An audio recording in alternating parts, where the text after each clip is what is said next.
Olá, está começando mais o Niso Comunidade. No programa de hoje, vamos receber a professora de terapia ocupacional, doutora Cíntia de Menezes Bernal, para conversar e explicar sobre o autismo e também para falar sobre o evento Reflexões e Possibilidades, que acontece no dia 17 de abril na cidade universitária. No segundo bloco, vamos receber a professora do curso de Psicologia, doutora Cristina Barquet, que irá debater sobre bullying e suas consequências. Está no ar o Niso Comunidade.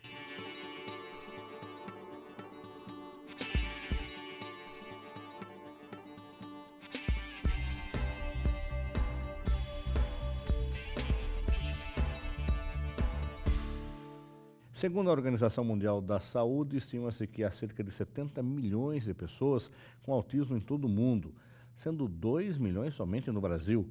A média mundial é de que uma a cada 88 crianças nascidas apresentem traços de autismo, com uma prevalência 5 vezes maior em meninos.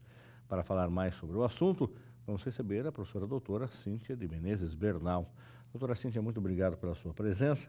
Vamos relembrar, faz tempo que a senhora não participa do programa conosco, como a gente quer conhecer um pouco mais o nosso entrevistado.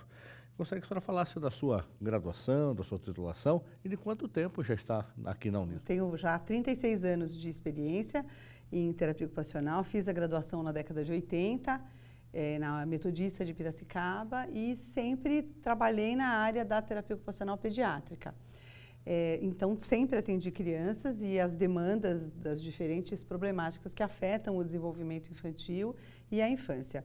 E nessa trajetória profissional, além da formação acadêmica, de mestrado e de doutorado, necessária para a questão do trabalho pedagógico e da atuação na academia, eu fiz muitos cursos e muitas formações ligadas à atenção à infância, dentre elas o autismo. E venho trabalhando cada vez mais com essa população. Acho que hoje nós temos uma condição melhor de diagnóstico, a própria terapêutica já tem uma estrutura mais consolidada, né? Então tenho atuado muito com crianças com autismo e realizado formações nessa área. Então, além de formações no neurodesenvolvimento, eu tenho a formação de integração sensorial, que é uma ferramenta muito interessante sobre a qual nós vamos falar no evento do dia 17 e uma metodologia uma abordagem científica que responde muito em alguns casos de autismo. Obviamente não é para todos, né? Mas tem respondido muito bem para vários casos de autismo. E a formação acadêmica também me ajuda muito nesse processo, porque eu fiz um mestrado e o doutorado na área de políticas educacionais, estudando a inclusão escolar. Então, os desafios que as crianças enfrentam na escola, para a adequação da permanência no ensino comum, a idealização de respostas que possam fazer a promoção do desenvolvimento e da aprendizagem dessas crianças, também me facilitou muito o fato de ter estudado, né, na formação acadêmica essa questão da escola, do ensino, da aprendizagem e das políticas educacionais. E a senhora está há quanto tempo na Universidade de Sorocaba? 20 anos. 20 anos já? Desde o começo do curso, praticamente? Desde o começo do curso, desde 1998. Esse é o 21º ano na Uniso. Muito bem. E a profissão do terapeuta ocupacional já é uma profissão assim reconhecida, é um profissional que é procurado. Imagina na década de 80, quando a senhora fez, que era uma novidade fazer terapia ocupacional no Brasil. E hoje, a Uniso, com um curso que existe já há 20 anos, consequentemente, existe demanda hoje de concurso público. Às vezes a gente vê lá editais de concurso, vagas para terapeutas ocupacionais em prefeituras e clínicas, enfim. Onde atua o terapeuta ocupacional? Olha, Fernando, a profissão avançou muito, né? Ela é uma profissão relativamente nova, menos conhecida, mas principalmente mais difícil de explicar. É muito mais fácil explicar outras carreiras que o modo de agir do profissional está mais explícito, mais claro. No caso da terapia ocupacional, o nosso objeto de atenção é o desempenho ocupacional. Então, é mais difícil explicar, né, de uma forma mais rápida o que o terapeuta ocupacional faz. mais preocupado com o desempenho ocupacional, vai atuar em diferentes fases do ciclo de vida, e em diferentes serviços e em diferentes níveis de atenção em saúde e também na interface com a esfera social e com a educação. Então, tem um campo de atuação muito grande. Isso permite para a gente aqui na Uniso, que está formando há 20 anos, né, resultados muito bons na empregabilidade dos nossos alunos. Né? É muito mais... É fácil você conseguir um trabalho, porque justamente tem uma gama muito grande de campos de atuação na terapia ocupacional. Na Uniso, especialmente, eu acho que os resultados que a gente tem colhido são muito bons. Acho que o município, a região, também pôde se transformar muito no sentido de oferecer uma atenção mais ampliada em saúde, com a formação de tantos alunos, né? Acredito que hoje nós já tenhamos formado mais de 500 alunos no curso de TO nesses 20 anos.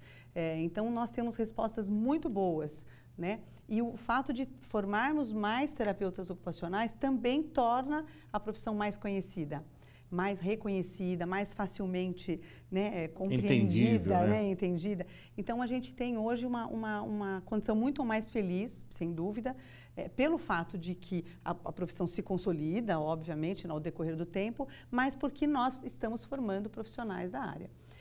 Então, é muito... E o mercado de trabalho para o terapeuta ocupacional? Eu falei da prefeitura, que é concurso público, que muita gente almeja um concurso público, mas pelo perfil que a senhora define o terapeuta ocupacional, ele está em escolas públicas e privadas, ele está na empresa, na indústria, ele está na própria clínica de terapia ocupacional, ele tem uma clínica de multiprofissionais, com psicólogos, com médicos, com pediatras, enfim. Aonde que está a atuação do terapeuta hoje? O terapeuta ocupacional pode aplicar o seu conhecimento e desenvolver a profissão, como eu falei, em vários níveis de atenção em saúde.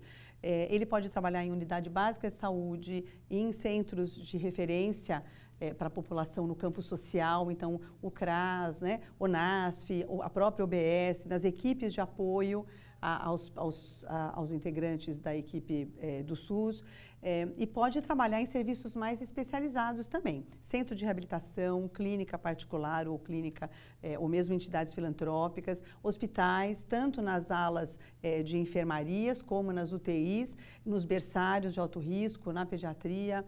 Na empresa, como você falou, nós temos uma área muito importante e ainda que está em crescimento, que é a área da saúde do trabalhador.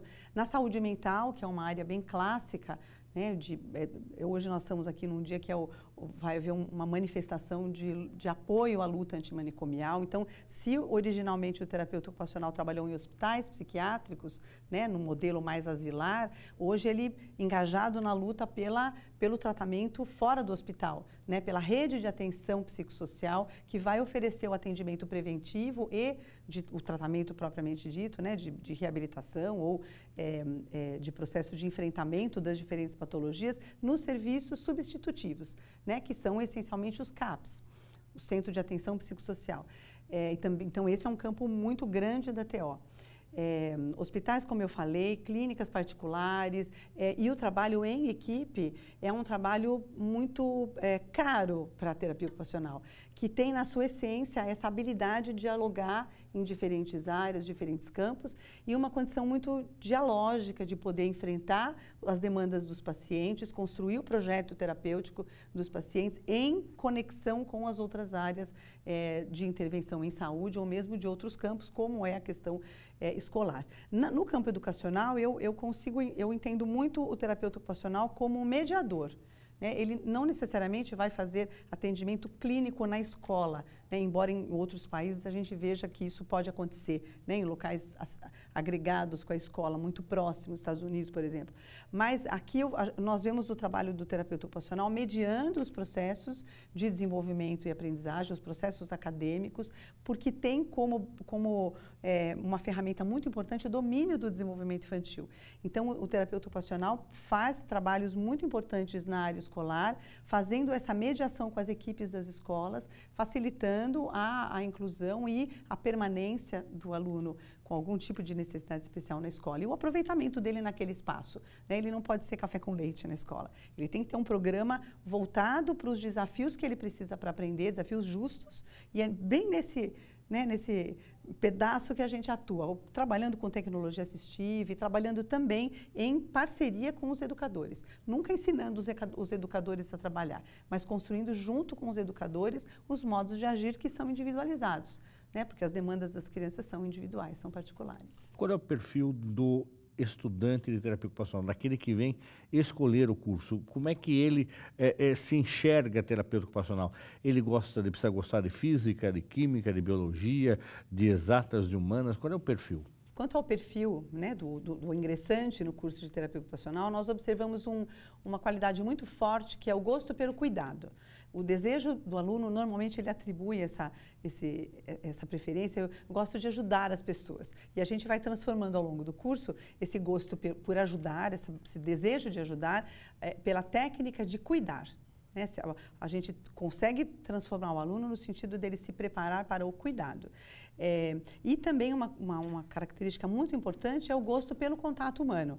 Importante que o aluno que está interessado no curso de terapia ocupacional, exemplo dos demais cursos da saúde, mas no de TO em especial, o gosto pelo contato humano, porque o nosso desempenho, a nossa atuação profissional, ela é diretamente em contato com o que há de mais íntimo, de mais peculiar dos sujeitos com os quais a gente dialoga. O corpo, a emoção, os processos de inclusão social. Então, esse gosto pela proximidade com o outro é uma característica muito importante para quem é um ser desejante em ser terapeuta ocupacional.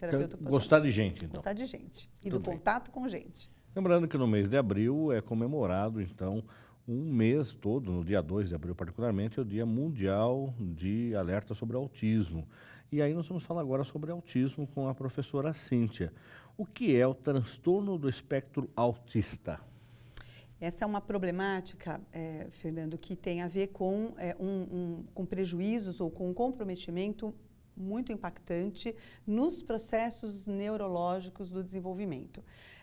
A criança que está com as características, né, com os sintomas do transtorno do espectro do autismo, ela apresenta dificuldades em áreas muito específicas do desenvolvimento, que são a comunicação e a linguagem, a interação social, e a forma de brincar ou os comportamentos que ela apresenta. Quando a gente pensa na comunicação e na aquisição da linguagem, então são sintomas muito misturados, muito imbricados. Então, quando nós pensamos na comunicação e na conquista da linguagem, nós pensamos num processo que é dialógico, que é recíproco.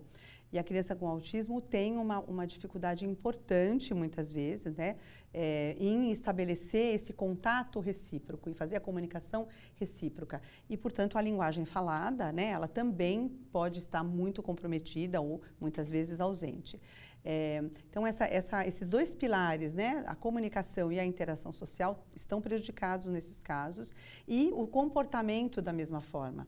Né? Como é uma criança que tende, de uma forma geral, numa linguagem mais do senso comum, a gente diz que a criança fica mais no mundo dela. Então, ela tem dificuldade nesse contato com o outro. Portanto, os comportamentos, às vezes a gestualidade, né? O modo de brincar também pode estar diferente, alterado. Né? Então, a gente diz que a criança tem um brincar não funcional, né? Muitas vezes essa palavra é usada para explicar. Estereotipias, então, flapping das mãos, balançar o tronco, a ecolalia, que é só repetir ou as palavras que as pessoas estão falando perto dela, ou mesmo programas de televisão, música, sem uma conexão no campo social, sem uma conexão no campo da interação com o outro, para a qual os bebês humanos nascem prontos, nascem de fábrica com comportamentos, com padrões já inatos para desenvolver essas habilidades sociais. Então, a criança com autismo tem um prejuízo nesse núcleo do desenvolvimento. É um processo neurobiológico. Durante muito tempo se pensava que o autismo pudesse ser consequência de traumas ou de processos vulneráveis na dinâmica familiar, e hoje é sabido que o autismo é um problema neurobiológico. Ele tem uma origem, inclusive hoje estudos genéticos indicando essa prevalência nas famílias, né? Tem estudos muito importantes na área da biologia ou da neurobiologia, entendendo, explicando e aprofundando o conhecimento sobre as causas do transtorno do espectro do autismo. Quando é que um pai, uma mãe começa a perceber que a criança é diferente e, de repente, precisa descobrir se ela é autista, se ela tem alguma debilidade mental, se ela tem uma outra doença? Como é que faz, em quanto tempo de vida a mãe e os pais começam a perceber? Muito importante sua pergunta, Fernando, porque durante muito tempo se tinha acomodado o fato de que a criança manifestava os primeiros sintomas do segundo ano de vida. Eram crianças que tinham a conquista de algumas habilidades e depois elas podiam, por exemplo, falar algumas coisas e paravam de falar, tinham comportamentos de maior interação e paravam de fazer isso. E hoje a gente tem um caminho muito sólido de pesquisa e de atuação com a intervenção precoce nos casos de autismo. Essa é a minha menina dos olhos, né? Eu, assim, tenho estudado muito, me capacitado muito nessa área, porque a gente consegue identificar padrões de desenvolvimento, não necessariamente o diagnóstico do autismo, mas padrões de desenvolvimento que não são típicos ou que mostram que a criança tem uma vulnerabilidade e que já permitem que a gente oriente a família, intervenha com a criança, estabeleça algumas metas para o desenvolvimento. Por exemplo, sorriso social no primeiro mês de vida. Por exemplo, a atenção da criança no contato com a mãe, em especial, ou com as pessoas com as quais ela está apegada, né? E a atenção que essa criança vai dedicar ao movimento dos olhos, ao movimento da boca, a antecipação que o bebê tem para buscar o contato e buscar o colo. E mesmo elementos do desenvolvimento mais objetivos, como o controle de cabeça no segundo mês de vida, não um controle total, pleno, mas já uma condição de retificar a cabeça, de ter um controle cervical no segundo mês de vida com alguma potência. Então, tem vários indicadores que o bebê do primeiro ano já nos oferece, que é possível você identificar um desenvolvimento que precisa de cuidado.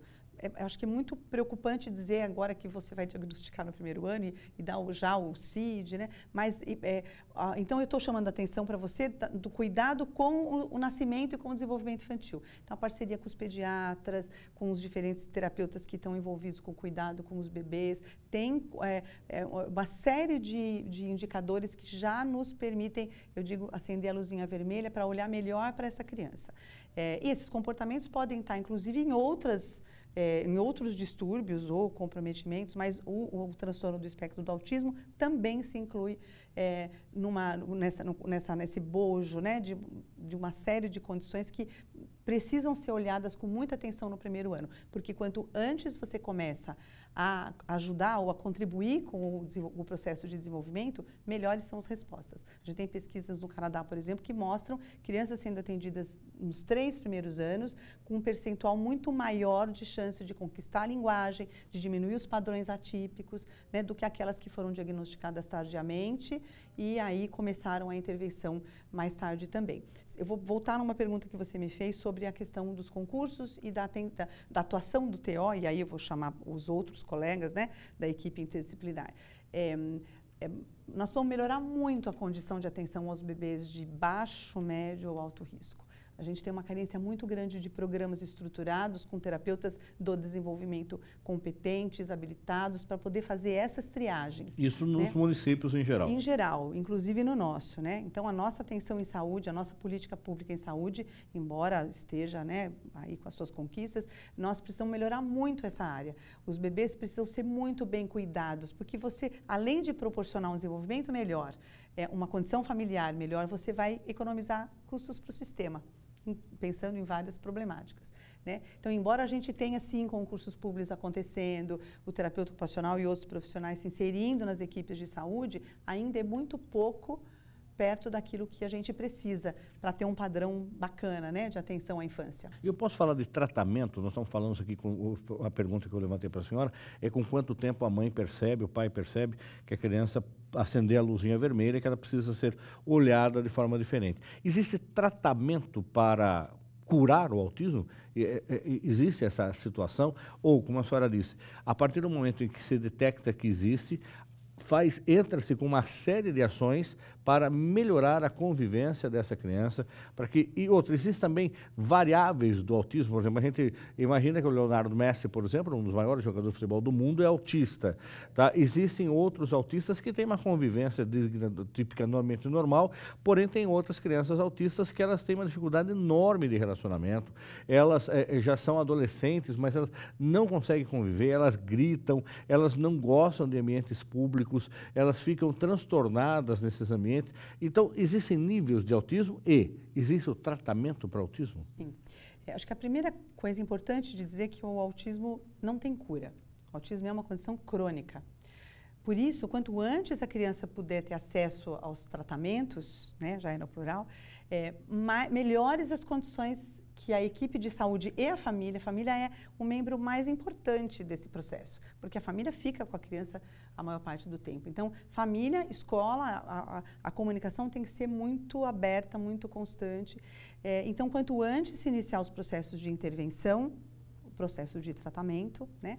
Tem tratamento, tem modos de enfrentar os comportamentos que são indesejáveis e as condições que ainda carecem de mais estimulação para acontecer. Então, quanto antes, melhor. Não, é uma condição crônica, mas você pode melhorar muito o processo de desenvolvimento neurológico, o desenvolvimento infantil, se a criança tiver acesso a bons tratamentos o quanto antes e se a família for também apoiada para conseguir dar continuidade a isso, ter uma comunicação favorável, oferecer oportunidades importantes de convívio com a criança. Os tratamentos normalmente são multidisciplinares, né? O diagnóstico ele é feito ou pelo neurologista infantil ou pelo psiquiatra infantil.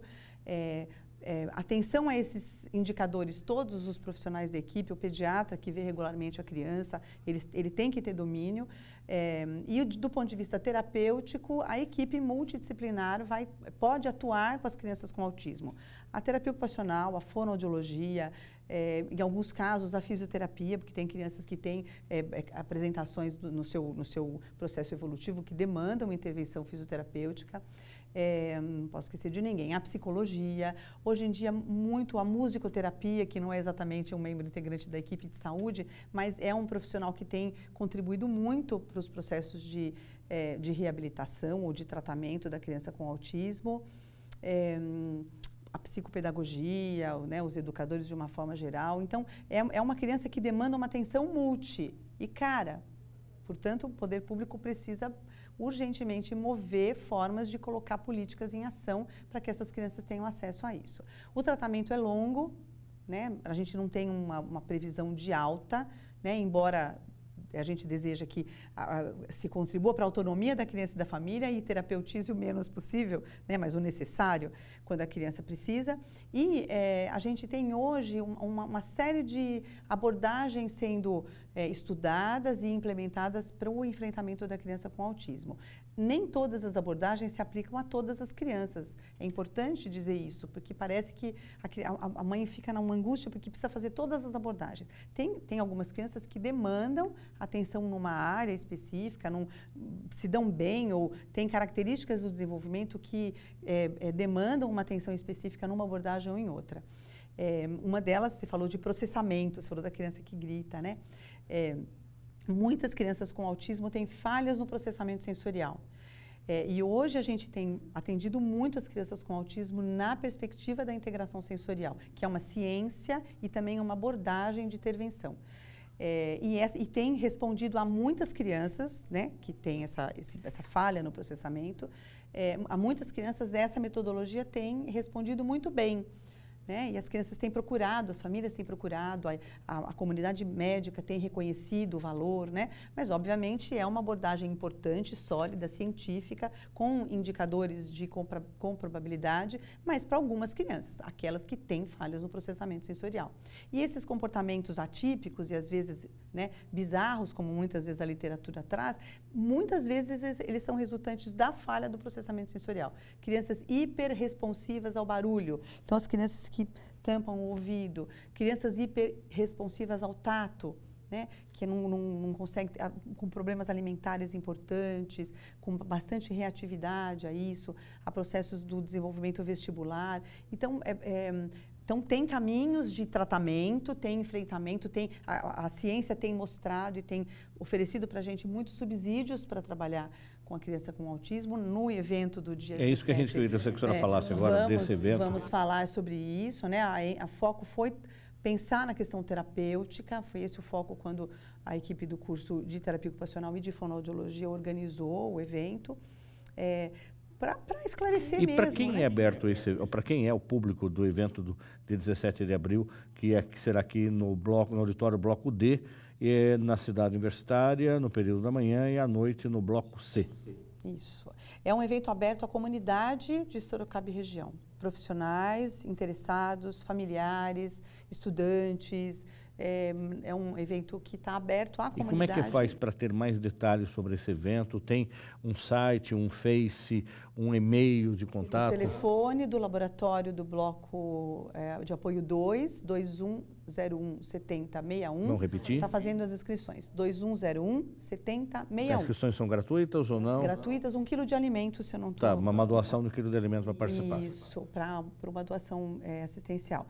E é um evento que busca alertar sobre essa problemática, trazer à luz para quem às vezes não tem acesso, ou chamar a discussão, né, sobre as possibilidades de enfrentamento dessa problemática.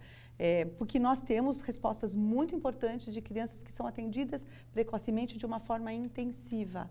Né? Então, a gente sabe que pode melhorar, que tem saídas de enfrentamento, as crianças podem ter uma vida, né, que permita o convívio na escola, na comunidade, na família. Né? Você falou de graus, né, de comprometimento, tem uma variedade muito grande, portanto, por isso o nome é o espectro, né? Quer dizer, uma paleta de cores enorme aí, infinita quase. Então, cada caso é um mundo, um universo, com a recorrência desses sintomas que a gente conversou um pouquinho. Muito bem. E tem crianças muito gravemente acometidas, inclusive com prejuízos intelectuais importantes, com comorbidades, como epilepsia, por exemplo. E tem crianças que têm uma intelectualidade dentro da normalidade, com um potencial, né, para o desenvolvimento e para a aprendizagem, que conseguem adquirir a fala articulada, a fala recíproca, e que conseguem, inclusive, aprender a controlar esses comportamentos que são uma resposta, uma reatividade ao impacto que o ambiente traz para eles, né? Muito bem. Doutora Cíntia, quem quiser conversar com a senhora, só gostaria que a senhora disponibilizasse um e-mail de contato também, independente do telefone do laboratório, 2101-7066, para você fazer a sua inscrição para esse evento sobre autismo aqui na Uniso, que ele é gratuito, mas precisa fazer uma inscrição com relação ao número de vagas é limitado, mas quem quiser conversar com a senhora, convidar para uma palestra, quer saber um pouco mais, até uma clínica que a senhora atende, enfim, qual é o e-mail mais fácil de falar com a senhora? O telefone 2101-7061. 2101-7061, telefone, ok. E o e-mail cintia.bernal@professora.uniso.br. Tá certo. Professora Cíntia, muito obrigado pela sua presença, sucesso para a senhora nesse evento e o canal está sempre aberto aqui também. Muito obrigada, agradeço a possibilidade de participação e de discutir um assunto tão caro quanto esse para mim. Obrigada. O programa Uniso Comunidade vai para um rápido intervalo e volta já conversando sobre bullying com a professora doutora Cristina Beckert. Ela é do curso de Psicologia da Uniso. Não saia daí. A cada 1000 atropelamentos, apenas 9 saem ilesos. É na faixa que o respeito pede passagem. Pedestre, sinalize com o braço estendido a intenção de atravessar na faixa. Condutor, freie para que o pedestre passe com segurança na faixa. Use o pisca-alerta para avisar o veículo de trás da sua intenção de parar para o pedestre. Com atitudes simples, fazemos um trânsito melhor. Estamos de volta com o Uniso Comunidade. A violência escolar e o bullying, que incluem assédios físicos, psicológicos e sexuais, possuem impacto negativo na aprendizagem dos estudantes, bem como na saúde mental e emocional. Uma das mais fortes consequências dessas atitudes é o desenvolvimento de problemas como estresse, depressão, baixa autoestima, entre outros. Para entender melhor esse assunto, estamos recebendo agora a professora doutora Cristina Barket para falar mais sobre bullying e suas consequências. Doutora Cristina, muito obrigado pela sua presença. Como de praxe no programa, a gente quer conhecer um pouco mais o nosso entrevistado.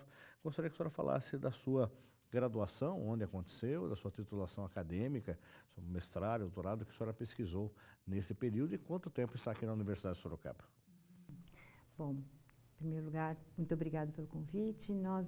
Eu estou aqui, eu faço parte da Uniso desde agosto de 2016, mas a minha carreira em escola já abrange mais de 25 anos, então assim, praticamente toda a minha vida profissional foi realizada na escola. A minha graduação, a minha formação, eu tenho o curso de Pedagogia e Psicologia, né? E depois fui para o mestrado. Quando eu fui para o mestrado, a minha questão de pesquisa foi o trabalho com alunos que eram indisciplinados e como nós poderíamos resolver essa situação, alunos de ensino fundamental 2. Então, quando eu fui começando a me aproximar dessas questões, começando a trabalhar com uma intervenção mais personalizada, que era o meu projeto de mestrado, eu fui percebendo que muitos desses alunos, diferente do que os professores ou o senso comum mostra, de que eles eram mal educados, né? Muitos deles tinham outras razões para serem indisciplinados e a grande maioria delas era por conta de dificuldade de aprendizagem. Então, eu comecei nesse processo de aproximação e mediação também com os professores, eu comecei a conversar com eles sobre essa percepção que eles tinham dos alunos.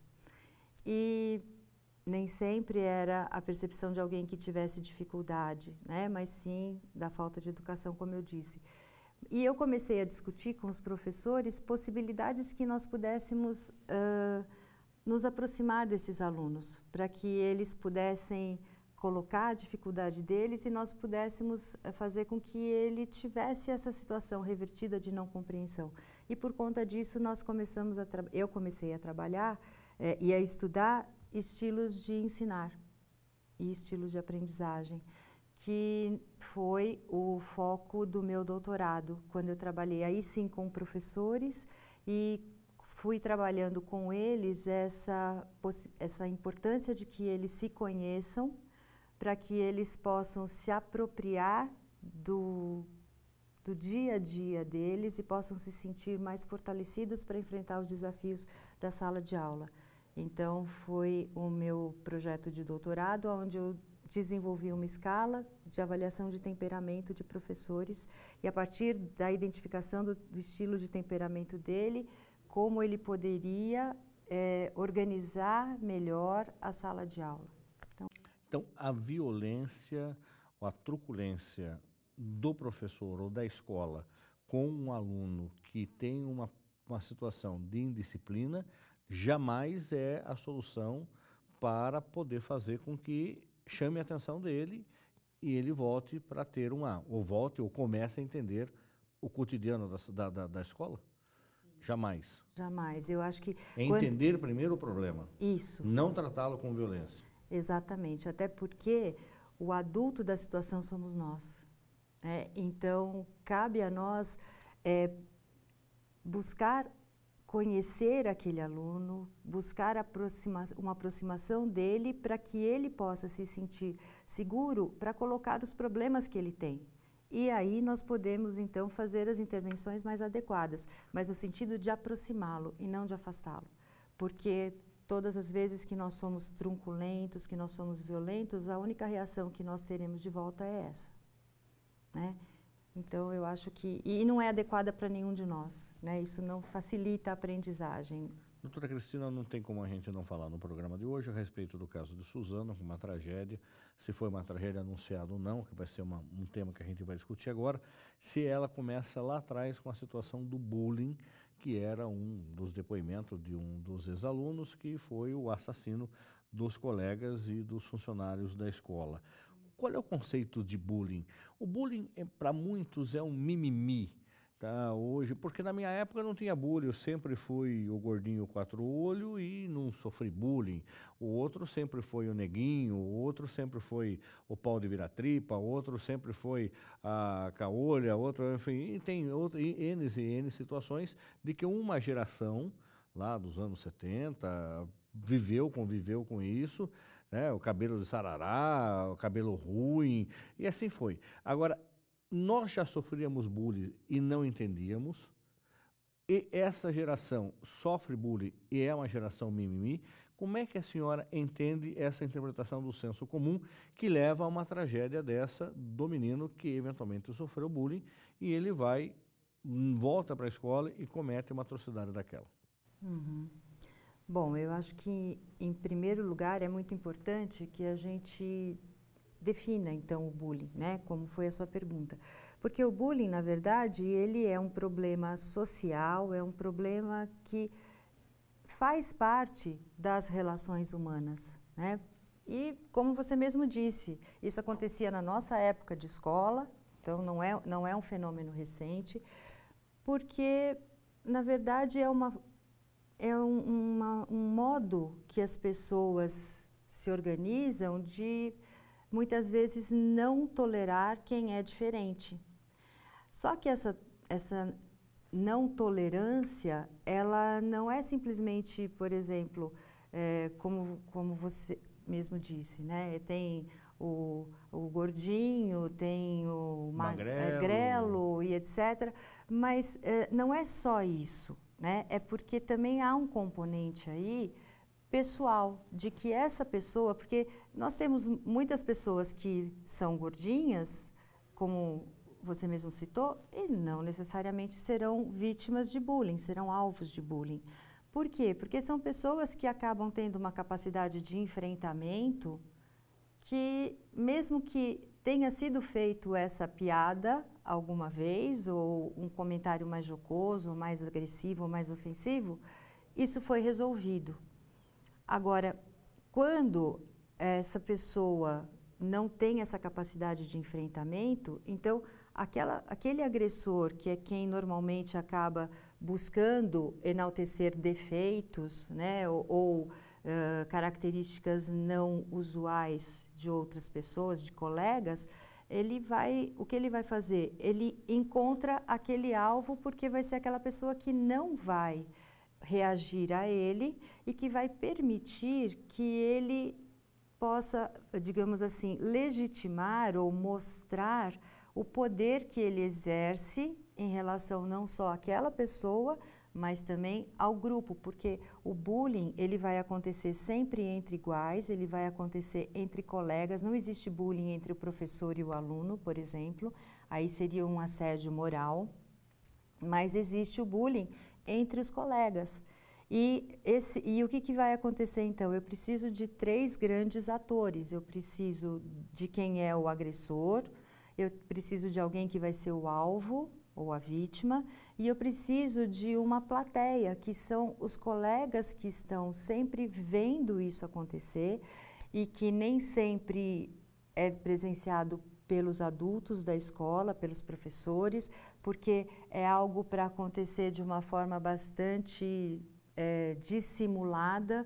Então, o agressor, ele não grita, seu magrelo, no pátio. Ele vai passar e vai falar magrelo. E vai ficar fomentando e vai ficar dosando pílulas de mensagens que mostram o quanto é ruim ser magrelo, o quanto ele é feio, o quanto ele não é gostado, o quanto ele não é admirado. E isso vai, na verdade, fazendo com que a pessoa cada vez mais acredite naquela situação, por conta dela também já ter uma autoestima um pouco mais fragilizada, né? E ela se sente até merecedora daquilo, porque ela não se vê como alguém que tenha outros valores. Então, eu posso ser magra, mas eu sou uma boa amiga, eu vou bem na escola, enfim, outras qualidades. Ele não se encontra, ele não encontra outras qualidades que possam contrabalançar essa situação. Então, isso vai fazendo com que ele não tenha capacidade de reação. O bullying, ele também por exemplo, na nossa época existiu bullying? Sim, mas eu olhando, fazendo uma retrospectiva, não dizendo a escola de antigamente era melhor, não é isso, mas fazendo uma retrospectiva, nós tínhamos digamos assim, uma margem de manobra muito pequena para falarmos o que nós gostaríamos de falar ou nos dirigirmos às pessoas de qualquer jeito. Então, havia sempre uma reprimenda falando, não é assim que se fala, não pode fazer isso. Então, era um pouco mais coibido. Hoje, nós entramos nas escolas e há uma falta de parâmetros muito grande, né? E muitas vezes, quando eles são colocados de uma forma truculenta, o que também não adianta, porque eu entendo que existe um limite, mas eu não sei por que essa limitação foi colocada e o que acaba acontecendo é que a maioria das pessoas vão fazer um cálculo de risco para saber em que momento elas precisam seguir aquela regra de não chamar alguém, por exemplo, de uma determinada forma, e em que momento dá para fazer isso, né? Então, por isso que vai sempre acontecendo de uma forma bastante dissimulada. E hoje em dia é cada vez mais frequente, porque uma outra situação também que é característica do bullying é que o agressor, ele tem, digamos assim, uma escala de valores morais e éticos invertida. Então, ele foca muito nele, no prazer que ele sente ao dominar não só a vítima, mas como tabela a plateia também, porque a plateia muitas vezes não reage porque ela tem medo de defender a vítima e ser ela a próxima pessoa que vai ser colocada no lugar. Então, o que acaba acontecendo é que não há um imperativo de respeito, há uma normalização hoje da violência, né? Então, a gente... e todos esses fatores, né, assim, das pessoas não serem tolerantes com o diferente, delas não serem generosas, então tudo isso acaba facilitando a ocorrência. A quem cabe já fazer uma prevenção disso, ou seja, como é que eu já faço uma orientação? Sou eu pai, eu professor, que faço um trabalho para que se enxergue o outro de forma igual, ou se pelo menos se respeite o outro. Cabe a quem? Cabe à família ou cabe à escola, já em algum momento, em algum instante, antes de que aconteça a tragédia. Não necessariamente uma tragédia com mortes, como essa de Suzano, que levou o agressor ou aquele que sofreu bullying a esse crime, ou a depressão e até mesmo o suicídio de quem é vítima. Tá? Em que momento a escola tem que trabalhar isso? A escola trabalha isso? Como é que isso tem que ser detectado de forma precoce? Para que, olha, ela é negra porque é negra, ele é gordo porque é gordo, mas ela é negra e inteligente, capaz, como qualquer outro, ele é gordo, inteligente, capaz, como qualquer outro, e assim sucessivamente, dando 2 exemplos aleatórios. Como é que a gente faz para prevenir? O que eu penso é o seguinte, e o que nós vemos hoje, né, nas escolas. Hoje nós atuamos em escolas públicas muito mais do que em escolas particulares. Mas, de um modo geral, né, há muita preocupação com o desempenho acadêmico, com a nota que o aluno vai tirar, porque essa nota justifica o ranqueamento da escola, essa nota justifica o que eu tenho que passar para o pai. Até o salário do professor, hoje em dia, é avaliado pela nota, né? Exatamente. Então, também acaba entrando como um fator, né, de avaliação da escola e do próprio professor, como você disse. E o que nós acabamos deixando de lado são as relações. E a escola é um espaço coletivo onde, na verdade, é o primeiro espaço onde nós, as crianças, né, vão aprender a se socializar com pessoas que não são da família dela. Então, por quê? Porque quando nós nascemos, na nossa família nós vamos ter a nossa socialização primária e nós vamos aprender o nosso lugar naquela constelação, naquele grupo familiar, mas as nossas relações vão ser construídas a partir de um vínculo afetivo, um vínculo de amor. ou a falta do amor, mas um vínculo afetivo. Quando eu vou para a escola, eu me deparo com muitas pessoas que eu não conheço, e se eu não conheço, também não gosto, pelo menos não em princípio, né? Eu não tenho nenhuma relação, nenhuma vivência anterior com aquelas pessoas, mas nós iremos dividir espaços, nós iremos conviver ao longo de pelo menos um período letivo. E essas relações, elas deverão ser estabelecidas entre eu e os meus colegas, entre eu e os meus professores, não necessariamente a partir do amor, mas a partir do respeito. Então, o quanto eu vou respeitar quem é, não só quem é parecido comigo, mas quem é diferente, porque aí sim a gente vai conseguir superar esses estereótipos iniciais. Quando a gente olha para alguém, não gosto de pessoas loiras, então eu vou sentar longe de quem é loiro. Mas como é que a gente vai tendo a oportunidade de conhecer essas pessoas? Por isso que a escola ela vai ser o grande, digamos assim, é o grande cenário, é o ambiente em que eu vou poder aprender a conviver com quem tem religião diferente de mim, torce pelo time diferente, gosta de músicas diferentes, enfim, tudo diferente daquela, digamos assim, quase homogeneidade que eu tenho em casa, que inclusive pode ser explicada também por sangue, etc., né? Então, são essas relações que precisam ser mais cuidadas, no trato dos alunos, no trato do professor com os alunos, porque muitas vezes, como você disse logo no início da nossa conversa, a trunculência, né? Ou até as formas que, às vezes, de uma forma impensada, provavelmente, de um modo impensado, o professor acaba se dirigindo ao aluno.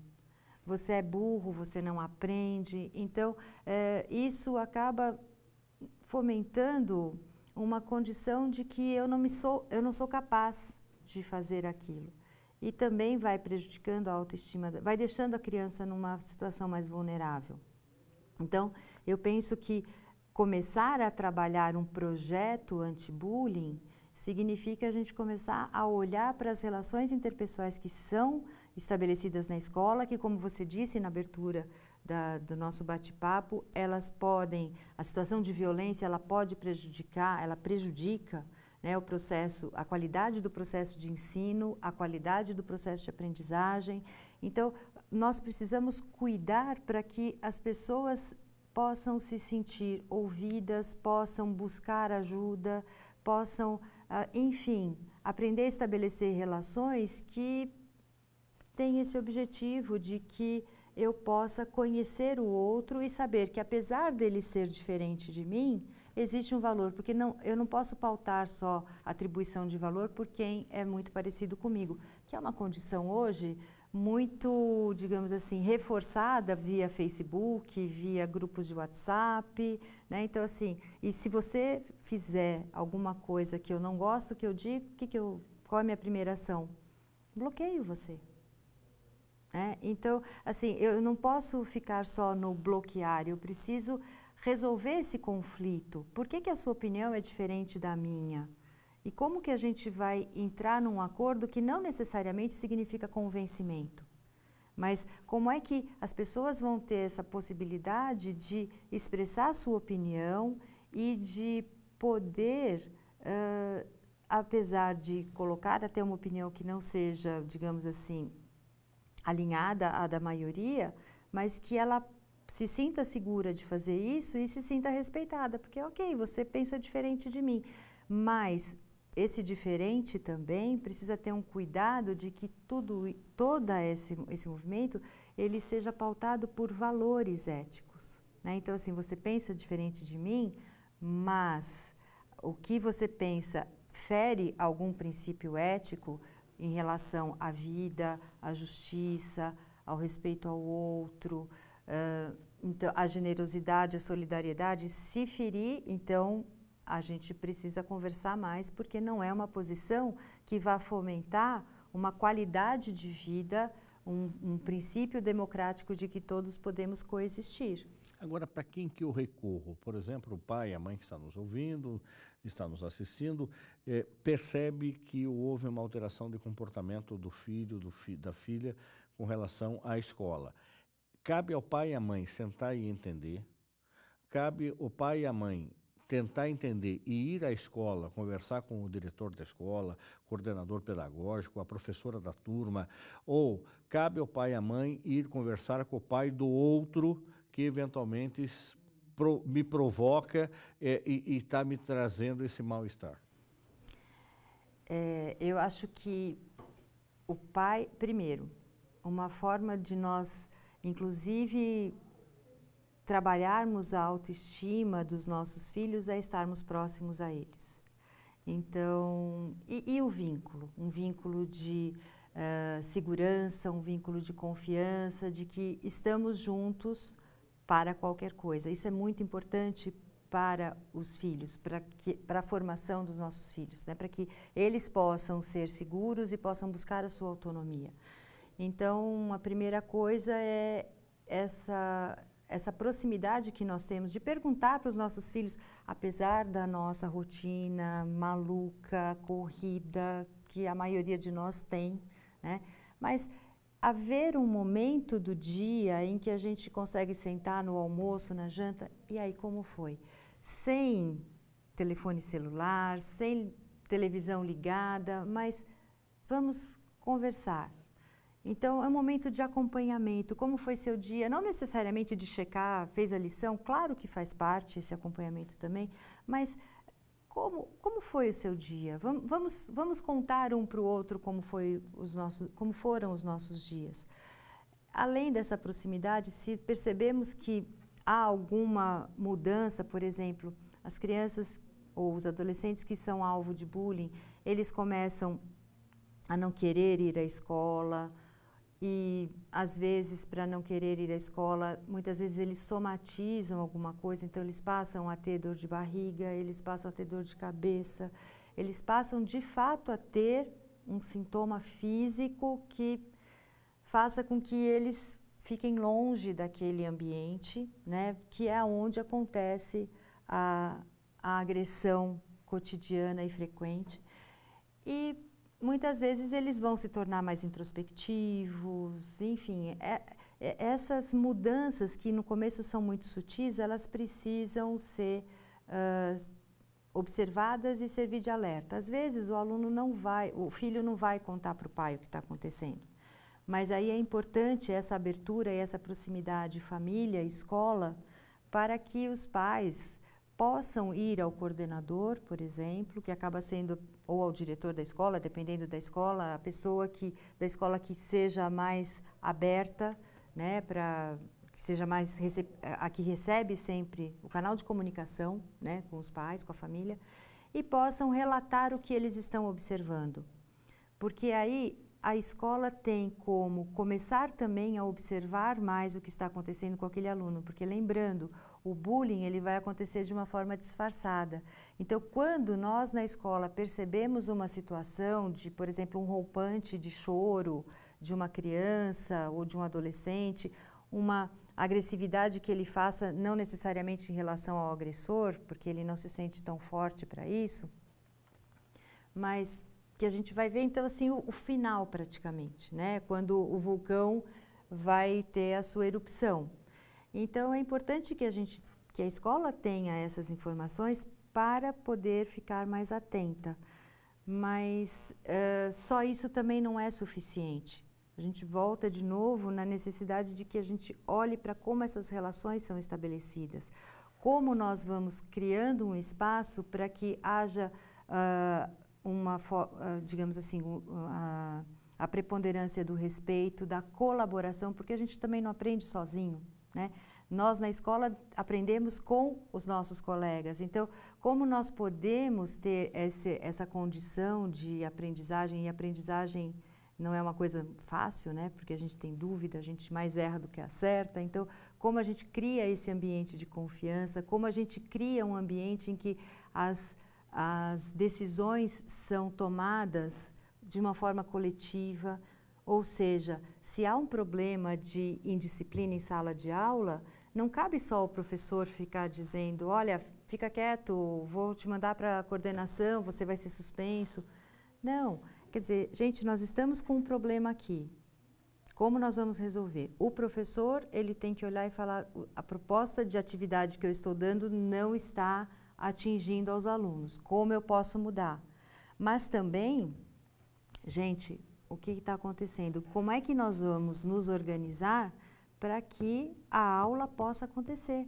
Como é que a gente aprende? Porque tem aluno em aula, e nós vemos isso hoje nas escolas, tem alunos que estão de fone de ouvido, professores de protetor auricular e fone de ouvido, porque a gritaria em sala, os alunos falam muito alto, os alunos estão dispersos.